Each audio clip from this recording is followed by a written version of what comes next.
नमस्कार बच्चों, आपका स्वागत है आपके अपने YouTube चैनल HS एकेडमी। मेरा नाम है लोकेंद्र और मैं आपके लिए लेकर आया हूँ एक छोटा सा संविधान का टॉपिक जिसका नाम है उद्देशिका प्रस्तावना।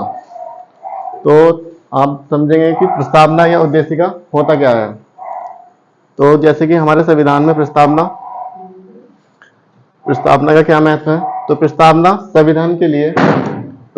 संविधान के लिए एक भूमिका, आमुख या इंट्रोडक्शन यानी परिचय की तरह है, जिसमें यानी सब प्रस्तावना में संविधान के आदर्शों, उद्देश्यों व शासन प्रणाली का स्वरूप और संविधान को लागू करने की तिथि का उल्लेख किया गया है।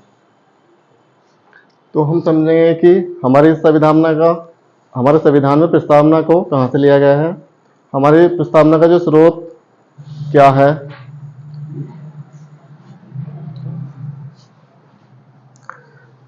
तो भारतीय संविधान में प्रस्तावना को कहां से लिया गया है। तो भारतीय संविधान में प्रस्तावना का स्रोत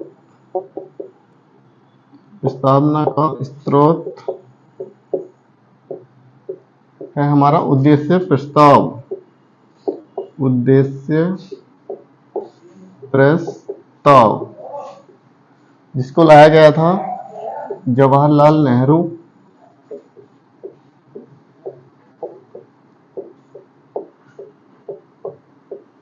नेहरू के द्वारा। उद्देश्य प्रस्ताव कब लाया गया था। तो जवाहरलाल नेहरू जी ने संविधान सभा 13 दिसंबर 1946 1946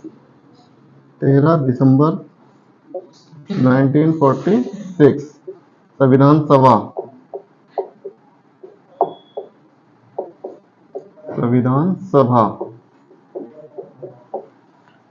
तो प्यारे बच्चों, प्रस्तावना का स्रोत क्या है हमारा उद्देश्य प्रस्ताव, और उद्देश्य प्रस्ताव कब लाया गया था।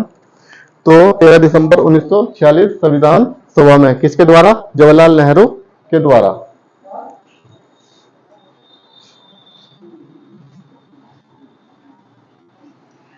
अगला क्वेश्चन है प्रस्तावना का विचार, कि हमारे संविधान में प्रस्तावना हो, इसका विचार कहां से लिया गया था। तो प्रस्तावना का विचार या कॉन्सेप्ट, प्रस्तावना का विचार या अवधारणा कहां से ली गई? अमेरिका।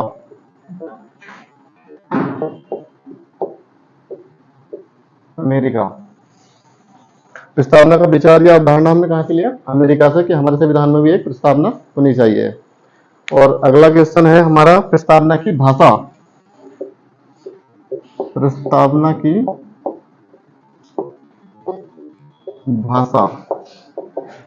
की भाषा हमने ली है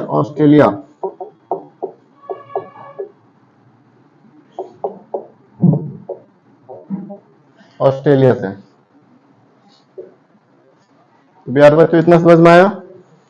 तो हमारा अगला क्वेश्चन है प्रस्तावना क्या संविधान का पार्ट है या नहीं। प्रस्तावना क्या संविधान का पार्ट है या नहीं।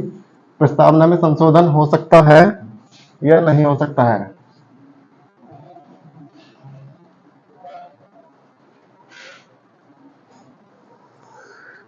हमारा क्वेश्चन है प्रस्तावना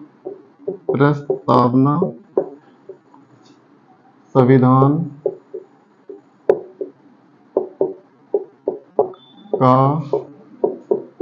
भाग है या नहीं। अगला क्वेश्चन है हमारा, क्या प्रस्तावना में संशोधन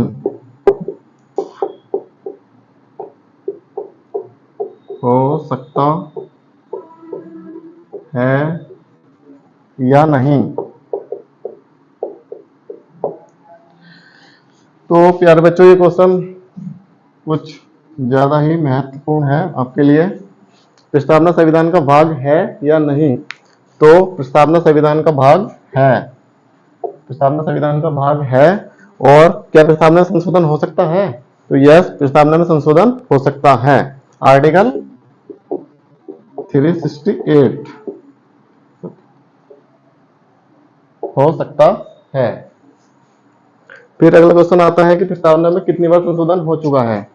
प्रस्तावना में कितनी बार संशोधन हो चुका है? तो इसका आंसर होगा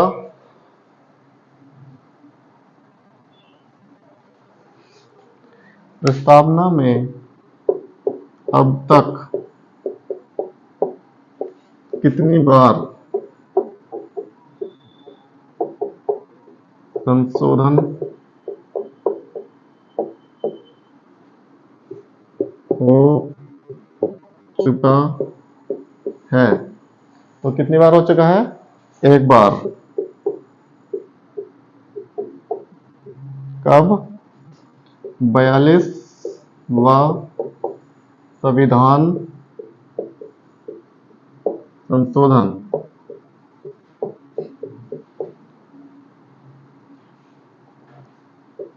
1976।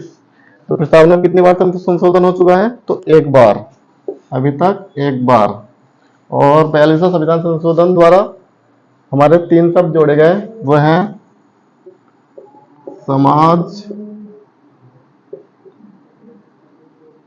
समाजवादी, पंथ निरपेक्ष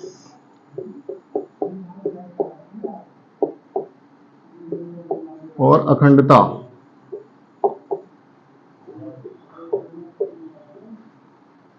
तो प्यारे बच्चों, 42वां संविधान संशोधन द्वारा समाजवाद, पंथ निरपेक्ष और अखंडता शब्द को जोड़ा गया, जो कि अब तक एक बार संशोधन हो चुका है, अभी तक एक ही बार। तो हमारा अगला क्वेश्चन है,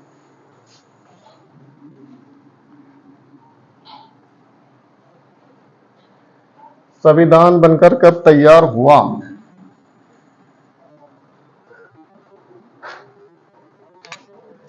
हमारा संविधान बनकर कब तैयार हुआ? संविधान बनकर कब तैयार हुआ? 26 नवंबर 1949। तो हमारे संविधान कब बनकर लागू हुआ? 26 नवंबर 1949। क्या पूर्ण लागू हुआ था या आंशिक रूप से लागू हुआ? तो हमारा आंसर होगा आंशिक रूप, आंशिक रूप से। तो बच्चों, इसमें यहाँ पर एक क्वेश्चन है आपके लिए, जिसका आप जवाब दे सकते हो अपनी कमेंट बॉक्स में, कि आंशिक रूप से ही क्यों लागू हुआ, पूर्ण लागू क्यों नहीं हुआ था? जो इस क्वेश्चन का आंसर देगा, उसको, जो भी सबसे पहले इस क्वेश्चन का आंसर देगा और कमेंट बॉक्स में टाइप करेगा, उसकी तरफ से हमारी जो दिशा लाइब्रेरी है निजामाबाद में, उसमें विशेष छूट ले सकता है। कोई भी जो पहला बच्चा होगा, जो पहला कमेंट करेगा। ठीक है बच्चों? हमारा अगला क्वेश्चन है, प्रस्तावना, प्रस्तावना को संविधान की आत्मा किसने कहा है? प्रस्तावना, प्रस्तावना को संविधान की आत्मा किसने कहा है? किसने कहा है? प्रस्तावना को संविधान की आत्मा किसने कहा है? तो प्यारे बच्चों, इसका आंसर होगा ठाकुरदास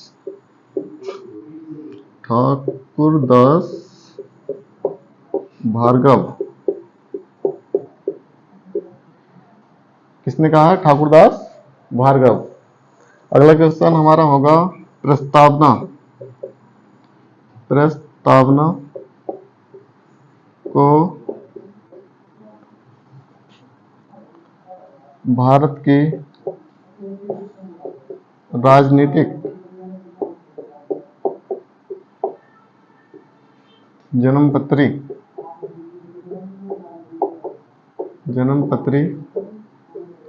किसने कहा है। तो प्रस्तावना को भारत की जन्मपत्री किसने कहा है? तो इसका आंसर होगा के एम मुंशी। के एम मुंशी। प्यारे बच्चों, यहां ध्यान रखना, डॉक्टर भीमराव अंबेडकर जी ने आर्टिकल 32 को संविधान की आत्मा कहा है, और ठाकुरदास भार्गव जी ने प्रस्तावना को संविधान की आत्मा कहा है। तो हमारा अगला क्वेश्चन होगा,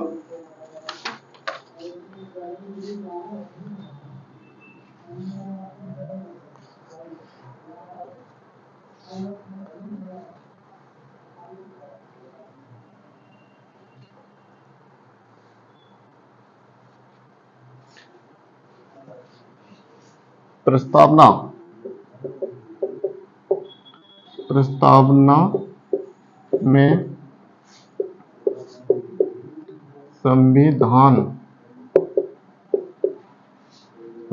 का क्या निहित है? तो इसका ऑप्शन है ए, मूल दर्शन,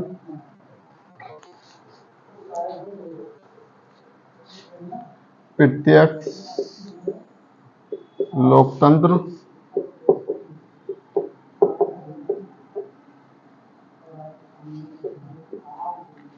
और सी ऑप्शन है इसका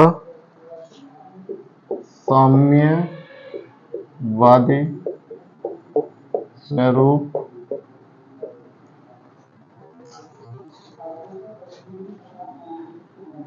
और जी डी है नास्तिक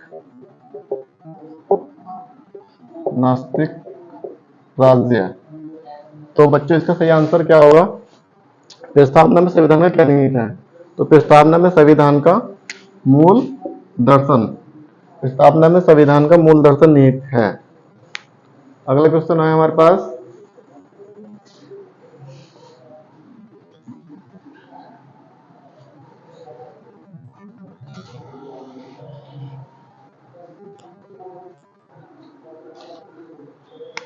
निम्नलिखित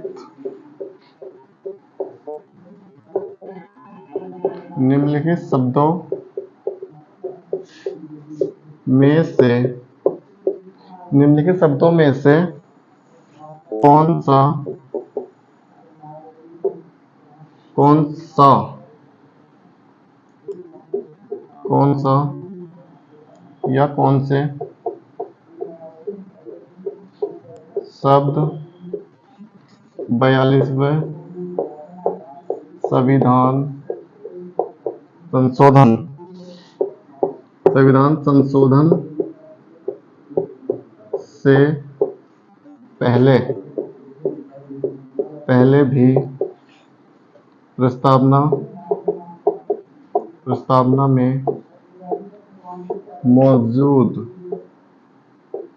मौजूद थे?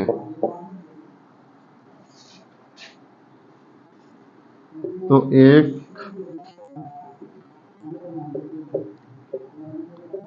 समाजवादी,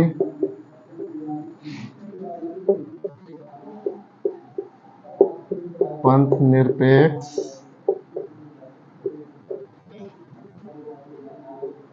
एकता,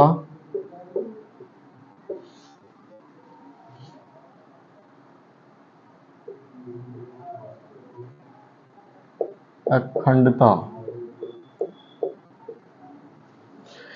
तो प्यारे बच्चों, आपको बताना है कि निम्नलिखित शब्दों में से कौन से शब्द 42वें संविधान संशोधन में पहले भी प्रस्तावना में मौजूद थे? ये कौन से शब्द हैं? तो अभी हमने बताया था 42वें संविधान संशोधन द्वारा हमने 3 शब्द जोड़े थे, समाजवादी, धर्मनिरपेक्ष और अखंडता। तो जो पहले से ही प्रस्तावना में निहित है वह हमारा आंसर एकता। इसका सही आंसर होगा एकता। अगला क्वेश्चन देखेंगे,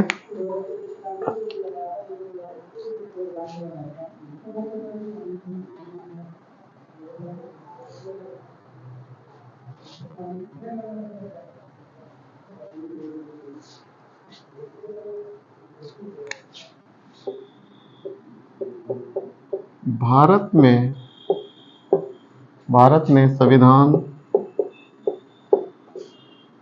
संविधान का कौन सा स्वरूप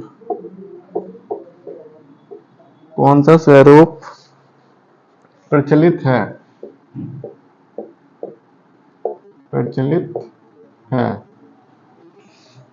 इसका आंसर होगा प्रत्यक्ष।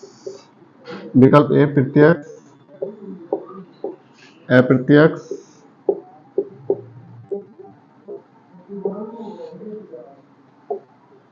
सी दोनों,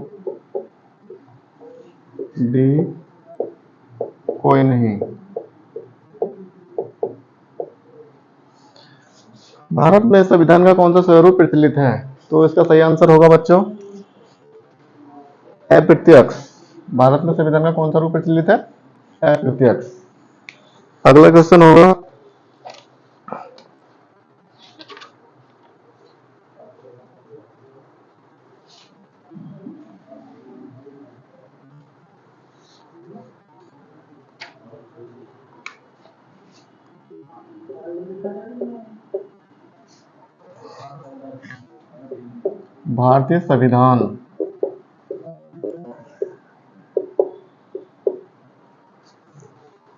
भारतीय संविधान की प्रस्तावना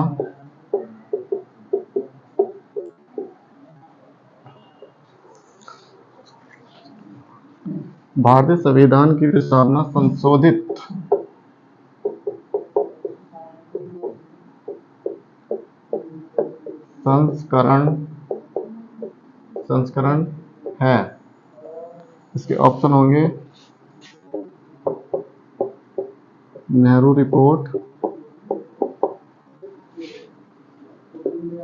बी आंसर होगा बी विकल्प उद्देश्य प्रस्ताव, नंबर सी कृषि प्रस्ताव, और इसका ऑप्शन डी कोई नहीं।